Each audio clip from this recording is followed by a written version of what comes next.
Dungeons & Dragons fans are worried that Planescape is going to turn into another Spelljammer mishap. You blew it!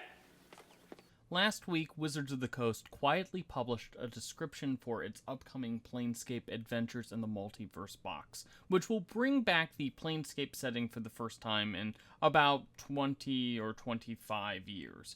If you weren't rolling dice in the mid-1990s, or you haven't gone rummaging through secondhand stores to grab all the Planescape material that you can find because you weren't old enough to buy Planescape when it was coming out in the 1990s, Planescape is an evocative and darkly whimsical take on the cosmology of D&D, with an emphasis on alignment and the conflicts that arise by letting those alignments define you, with the infamous sigil serving as a crossroads for all the planes. Factions within Sigil often had radically different outlooks on the fundamental laws that govern reality, which culminated in the Factions War that shook the cosmos and brought Planescape to its natural conclusion. The 3 books in Planescape Adventures in the Multiverse are giving some D&D players a bit of consternation, as they're having some flashbacks to last summer's disastrous Spelljammer box set.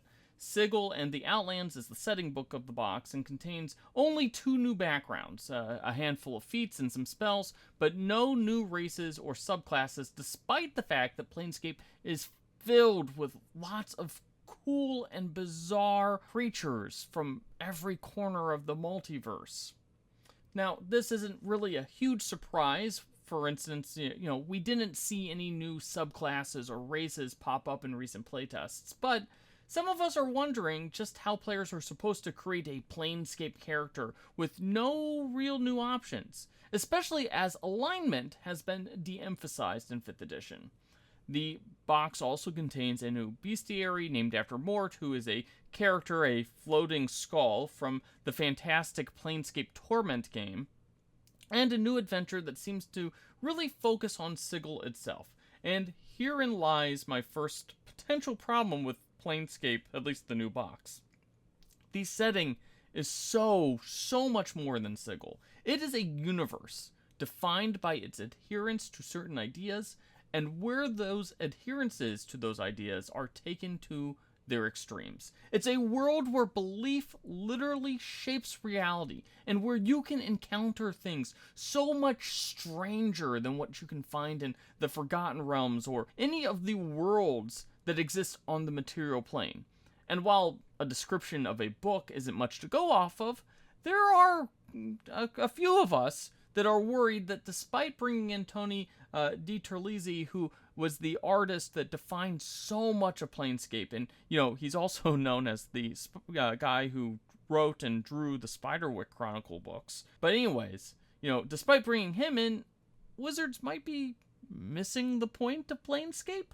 Fans celebrated the return of the classic campaign settings when Wizards announced that back in 2020, but their rollouts have been decidedly mixed. Talk to any Ravenloft hardliner about the campaign setting that came out in 2021, but at least Van Richten's Guide to Ravenloft was a full campaign setting book.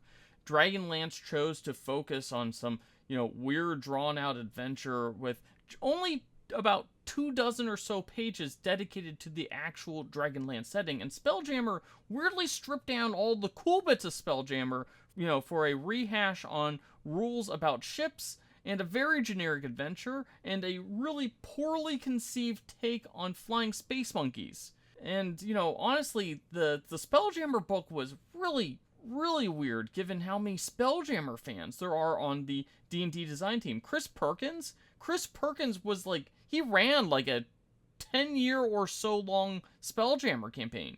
He is a huge Spelljammer fan.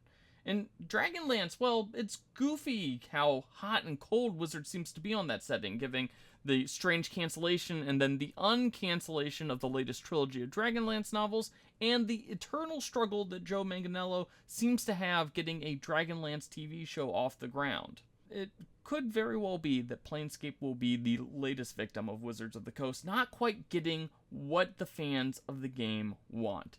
The Planescape fans and the Dragonlance fans, they don't want a brief glimpse back at their favorite setting. If they want that, they can just go over to their bookshelf, pull out a Planescape or a Dragonlance book, and read that.